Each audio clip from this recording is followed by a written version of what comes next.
වනේ සතුන්ටත් සමලෙස කරුණා මෙත් ගුණ වඩන්න විනේ කැටුණු ජීවිතයන් සම්බුදු දිවසින් දකින්න පිනේ මගිම පෙන්වාගෙන සසර දුකෙන් අත් මිදෙන්න අනේ සමිදුනේ නැවතත් මේ මනුලෝකෙට වඩින්න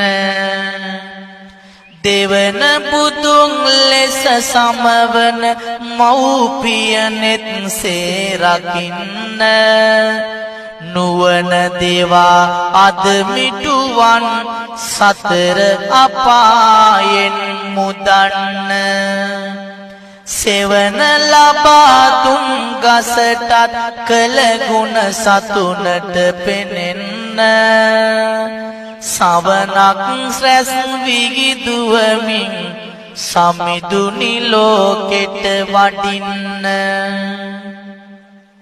සතුරු මිතුරුකම් නොමැතිව සමසේ කාටත් හිතන්න